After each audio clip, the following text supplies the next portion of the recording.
신흥국 투자처로 이제 인도가 많이 각광받고 있는데 경제 성장률이 올해 예상이 7%나 돼요. 내년에 좀 줄겠죠. 줄어도 6.5%. 그러니까 마치 엔비디아 보는 것 같아요. 작년 12월에 시총 4조 달러 돌파한 다음에 반년 만에 5조 달러 돌파했는데 일단 돈이 다 이쪽으로 많이 몰리고 있어요. 인도로. 인도 시장이 좀 굉장히 뜨겁다.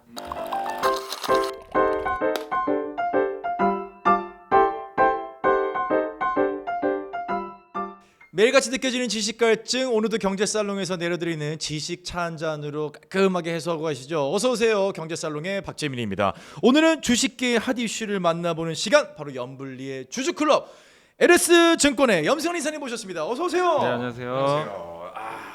주식시장이 요즘도 종잡을 수 없습니다. 그냥 왔다 갔다 하는 것 같아요. 네. 좀 며칠 올라가나 싶으면 다시 또 내려오고. 그러니까. 근데 그래도 오랜만에 2,800원 넘긴 했어요. 진짜. 네. 정말 몇 년 만에 넘어서 좀 괜찮았는데 다만 이제 미국의 엔비디아가 또 좀 흔들리더라고요, 약간. 엔비디아가 주총 1위로 막 올라가더니 또 뭐 좀 빠졌어요. 꺾이고. 근데 뭐 어마어마하게 오른 건 맞으니까. 또 그래서 꺾일 때는 뭐 3, 4%씩 막 네. 꺾이고 이러니까 종잡을 수가 없다. 네. 어찌 보면 금리 인하가 기대되는 이 시기가 가장 혼란스러운 시기가 아닐까 싶은데, 그래서 바로 이때 누구랑 같이 해야 되느냐? 염블리와 같이 해야 됩니다. 자, 증시 얘기, 저희가 흔히 얘기하는 게 뭐 홍콩의 H 지수, 뭐 중국, 일본, 미국, 또 이제 뭐 한국, 우리는 한국 사람이니까 이런 얘기를 하는데, 최근에 기사에서 나오는 얘기가 인도 주식 시장이 갑자기 부상하고 있다, 이런 얘기가 있습니다. 이건 뭔가요? 인도 시장이 지금 굉장히 뜨겁긴 해요. 네. 근데 뭐 올해만 그런 게 아니라 뭐 작년에도 굉장히 좋았고. 근데 인도로 지금 돈들이 좀 많이 몰리는데 지금 인도 시가총액이 5조 달러니까 지금 자, 거의 우리 한국 한 두 배 정도 되는 거고요. 야, 이게 뭐야? 네. 5조 달러? 미국, 중국, 일본, 이제 홍콩 네. 다음인데 이제 그 정도로 지금 영국을 제껴버렸어요. 와. 이제 그 정도로 시장이 커지고 있고, 그러니까 마치 엔비디아 보는 것 같아요. 작년 12월에 시총 4조 달러 돌파한 다음에 네. 반년 만에 5조 달러 돌파했는데 이게 여러 이유는 있겠죠. 일단 돈이 다 이쪽으로 많이 몰리고 있어요. 네. 인도로. 지금 신흥국 투자처로 이제 인도가 많이 각광받고 있는데 그렇구나. 얼마 전에 현대차가 인도법인 네. 상장한다고 맞아요. 이제 신청서 냈었죠. 네. 또 미래에셋그룹이 인도 현지 음식 배달 업계 1위 업체 그 조마토라는 데 투자해가지고 네. 3배 정도 수익을 또 냈다고 하더라고요. 와. 그러니까 이제 돈이 되니까 네. 돈들이 이제 계속해서 좀 몰리고 있다. 음. 이렇게 좀 보시면 될 것 같아요. 그래서 지금 상당히 좀 인도 시장이 좀 굉장히 뜨겁다라고 좀 봐야 될 것 같아요. 자, 인도 얘기를 하면 사실 이 이야기를 빼놓을 수가 없죠. 중국을 제치고 인구 세계 1위. 뭔가 굉장히 역동적인 네. 나라다, 이 이미지를 버릴 수가 없는데, 특히나 지금 우주 시대에는 인도가 막 계속 탐사선 보내고. 네. 좀 인도가 이런 나라였나? 사실 인도하면 저처럼 이제 배우들은 발리우드 생각하잖아요. 스릴러 영화에 같이 나와서 춤추고 따라따라 짠! 맞아요. 근데 사실 그 이면에는 엄청난 힘들이 지금 인도에서 무럭무럭 자라나고 있다는 거죠. 그렇다면 궁금한 것은, 사실 대한민국은 주로 투자하시는 분들이 미국, 중국, 홍콩, 일본 요 정도 생각하시는데 인도 시장이 중요한 이유는 있을까요? 일단 인도가 우리가 이제 투자할 때 제일 중요한 게 성장률이잖아요. 그렇죠. 근데 그게 정말 중요한 것 같아요. 중국이 좀 힘든 게 성장률이 둔화되다 보니까. 꺾였죠. 근데 여기 이제 한번 보시면 그 인도로 지금 돈이 몰리고 있는데 그 네. 이유 중에 가장 결정적인 게 여기도 이제 자료에 나와 있지만 앞으로의 인도의 GDP인데 향후 2040 지금 현재 이제 28년도에 5조 8,300억 달러 정도 지금 예상을 하는데 뭐야? 2047년에는 이제 30조 달러까지 네. 늘어날 걸 보고, 이게 경제 성장률이 지금 올해 예상이 7%나 돼요. 7%고 내년에 좀 줄겠죠. 줄어도 6.5%까지. 저 지금 닭살도 얘 보이세요? 와, 경제 성장률 7%? 네.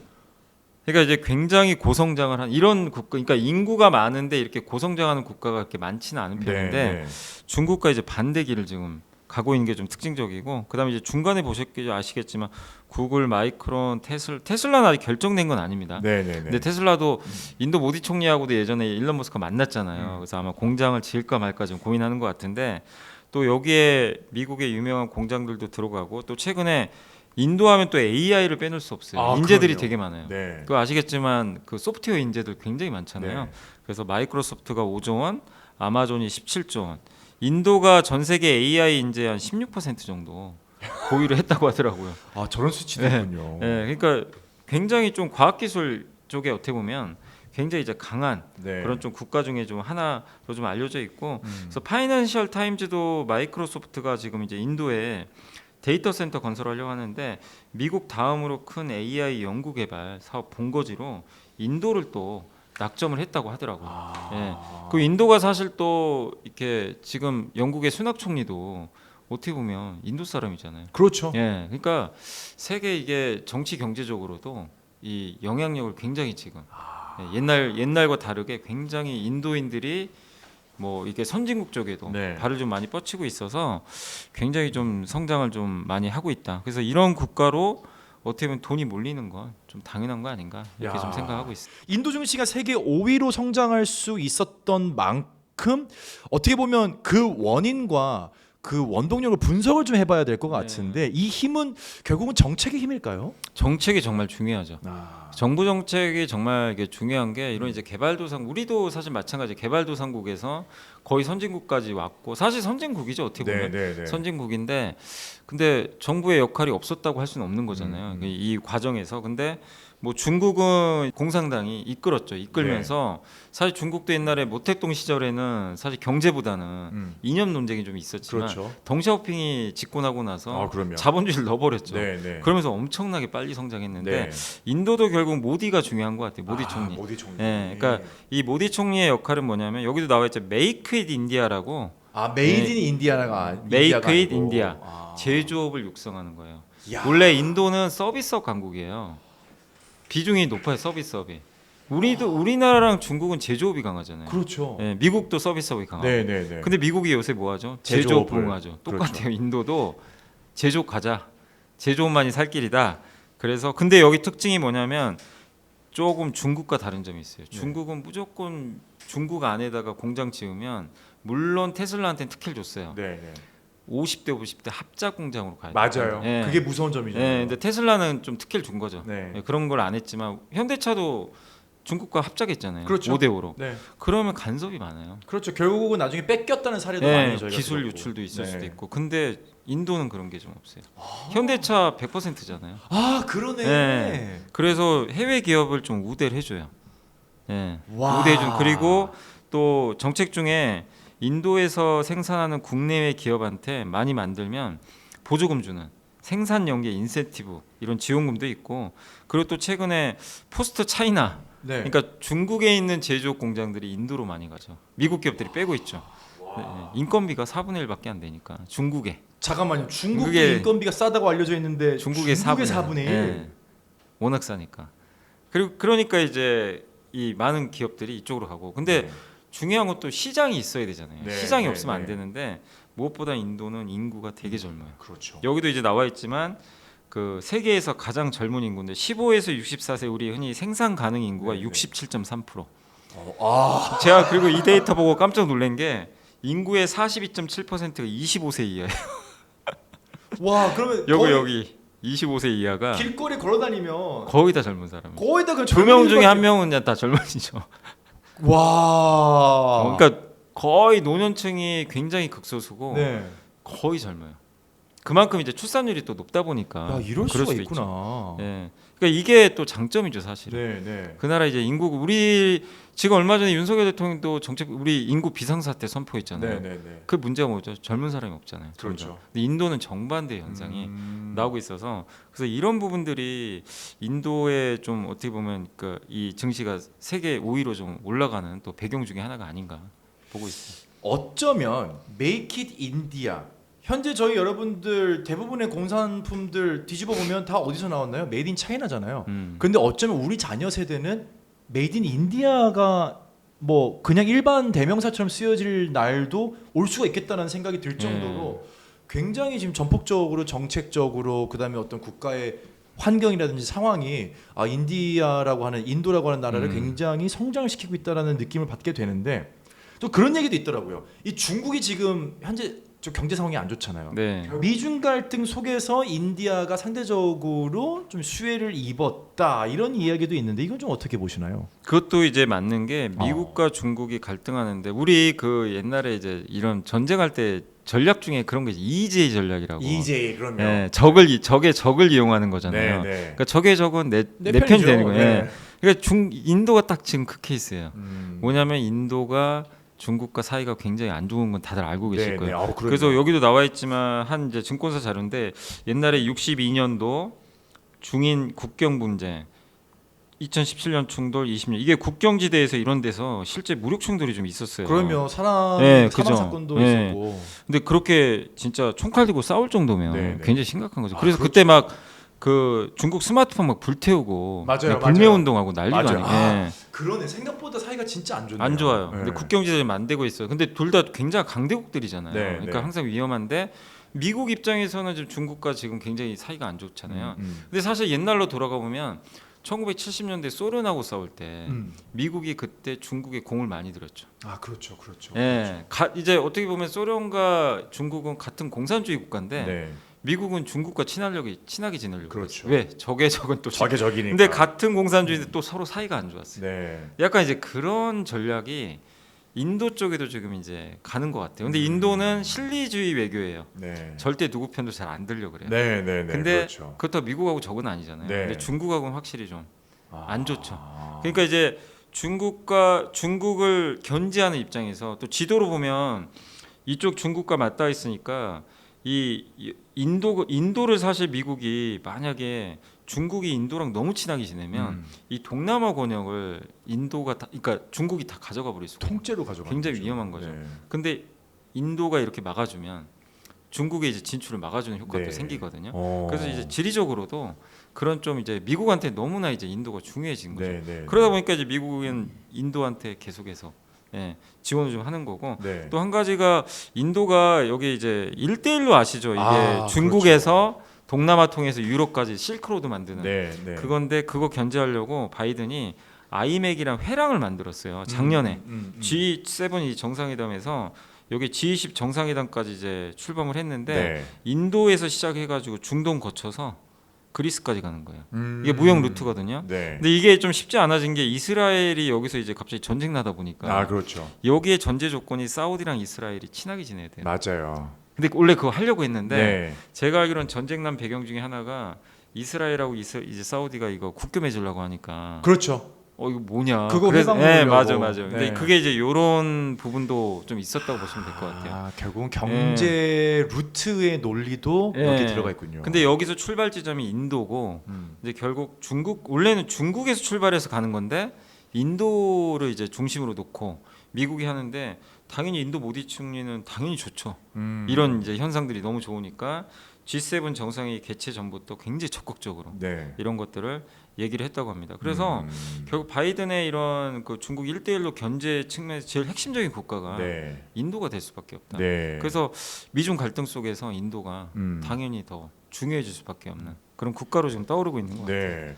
사실 조금 전에 말씀하셨던 것처럼 중국과 인도는 현재 사이가 굉장히 안 좋죠. 이 국경지대에는 제가 알기로는 총기를 소지할 수가 없어서 네. 그 당시 무력 충돌이 있었을 때는 이 양측의 이제 군사들이 군인들이 맨손과 망치 등의 둔기로 싸웠다가 사망 사건까지 일어나는 등 굉장히 지금 두 나라 사이에 어떤 국경 분쟁이 심각하게 일어나고 있고 또 EJ 얘기를 했는데 사실 1970년대 말에 그 헨리 키신저가 주축을 해가지고 핑퐁 외교 네, 맞아요. 미국이 맞아요. 중국과 좀 외교를 틀면서 결국은 견제하려고 했던 게 소련이었잖아요. 소련이죠. 결국 지금의 중국에는 미국의 그러한 노림수가 있었던 건데 어떻게 보면 중국이 지금 너무 커져버린 거죠. 그래서 다음 타자는 인도가 될 수도 있겠다라는 네. 생각이 좀 듭니다. 맞아요. 그렇다면 한번 인도 경제의 특징을 짚어보겠습니다. 일단 방금 얘기하셨던 것처럼 젊은 인구가 가장 큰 특징으로 꼽힐 수가 있겠고요. 그 다음에 또 중요한 게 도시화율이 낮아요. 아 도시화율. 우리도 사실 도시화율이 낮았잖아요. 그렇죠. 거의 굉장히 농촌이었죠, 낮죠. 다 사실. 네네네. 근데 진짜 몇십 년 만에 다 도시화가 돼가지고 지금은 조명이 네. 24시간 켜져 있는 맞아요. 나라죠, 그래서 우리나라가 도시화율이 81.4%거든요. 이제는 촌이라고 하는 네. 농촌이라고 하는 곳이 없어졌구나. 중국이 63.6. 근데 중국은 워낙 땅이 크잖아요. 네, 네. 그 정도도 굉장히 많은 대단한 편이에요. 거네. 근데 인도는 35.9. 너무 낮아요. 아직도. GDP가 세계 5위인데. 와. 이렇게 GDP가 큰 나라인데 너무 도시화래. 그러면 그 얘기는 반대로 생각하면 성장 가능성. 개발할 게 정말 많다는 얘기죠. 야, 그렇구나. 예. 그리고 아까 말씀드린 대로 서비스업 비중이 아직 높거든요. 네, 네. 결국 이걸 제조업으로 바꾸니까 인도에 이제 공장들이 많아져요. 네. 공장은 양질의 일자리가 되게 많아요. 그렇죠. 그러면 이제 이 사람들의 소득이 올라가겠죠.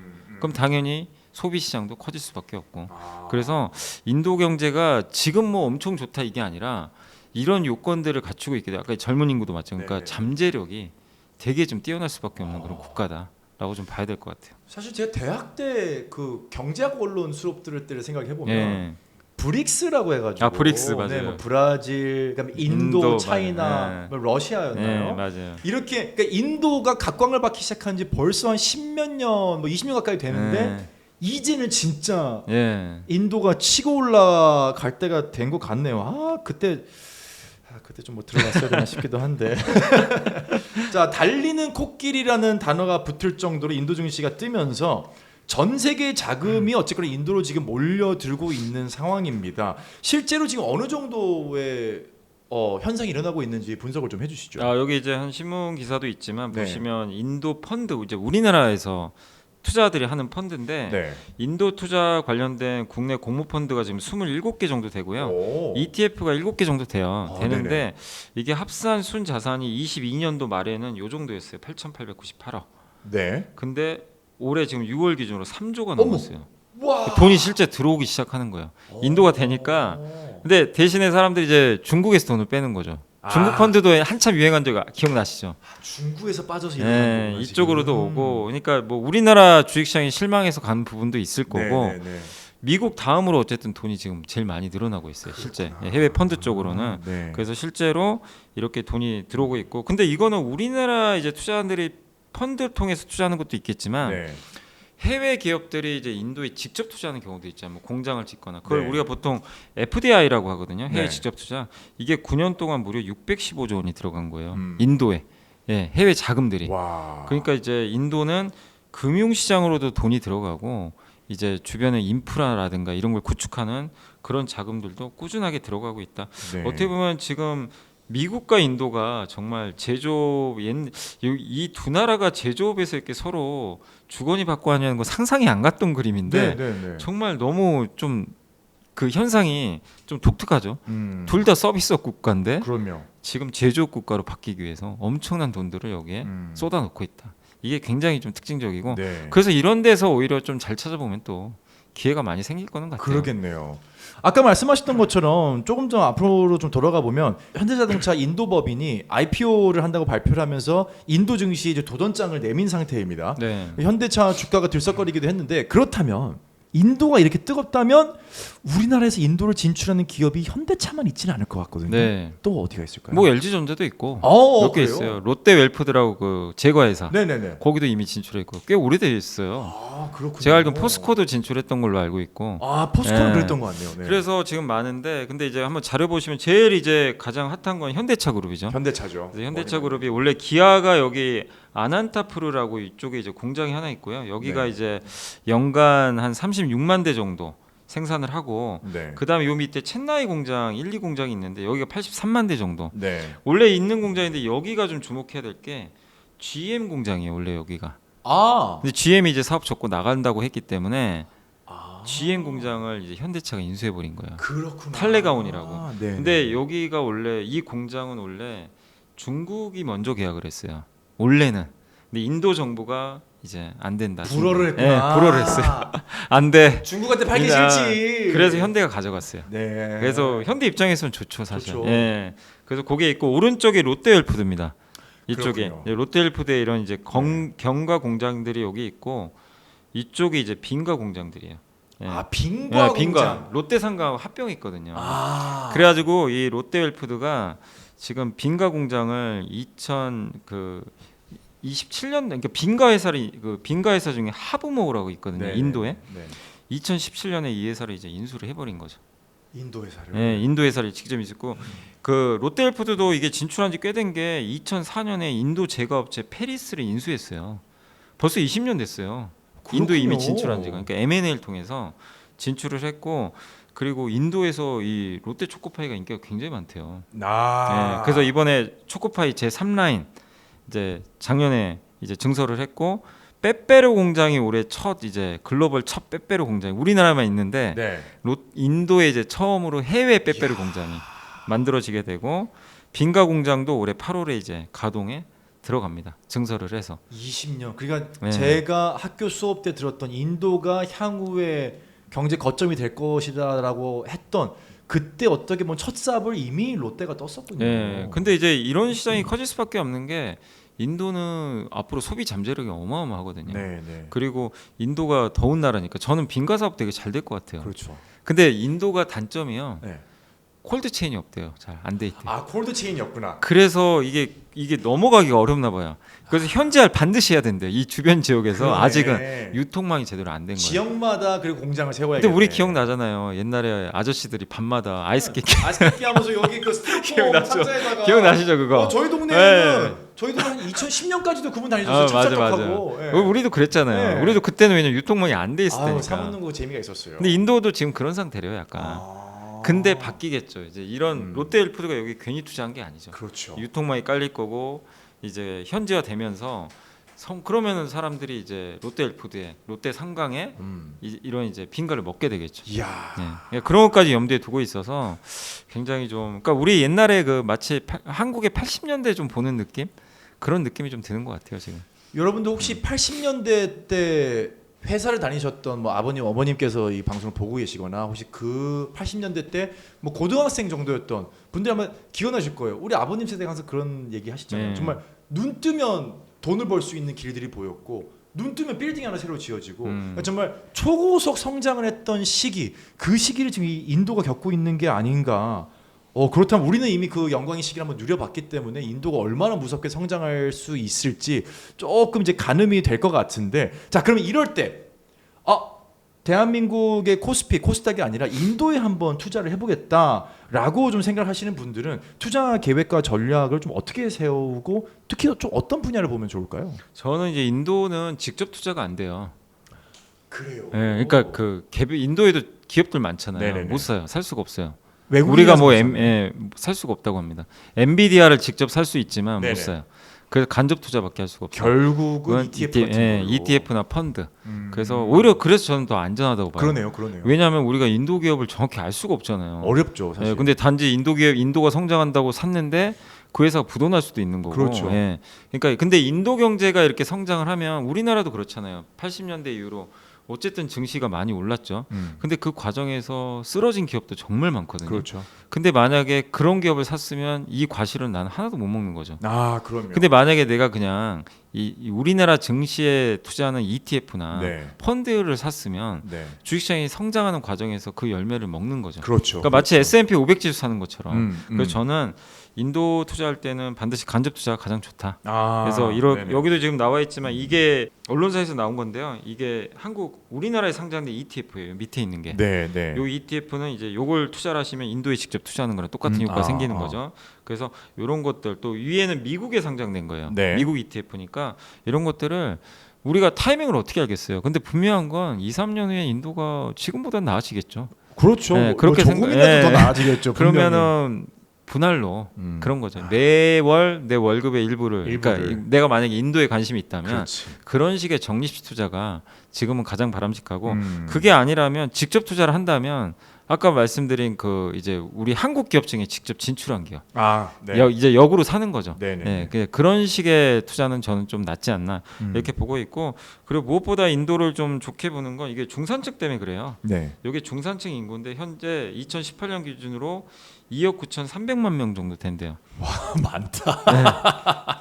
얼마 안 되는 거죠 비중으로는. 네네. 왜냐하면 14억 중이. 그러니까 저마저도 많아 보이는데 저게 비중이 지금 얼마 안 되는 거잖아요. 근데 어쨌든 2030년에는 3억 5,600만 명까지 우리나라 인구가 하나 더 생기는 거죠 사실은. 와. 그만큼의 정말로. 중산층이 이제 몇 년 안에 생기는 건데 네. 근데 이걸로 끝이 아니잖아요. 점점 중산층이 늘어나고 중산층이 소비를 이끄는 거니까 그래서 인도 소비 시장의 어떤 성장도 여러분들이 한번 계속 공부를 해보시면 네. 또 좋을 것 같아요. LS증권에서도 좋은 ETF 좀 이렇게 할 수 있나요?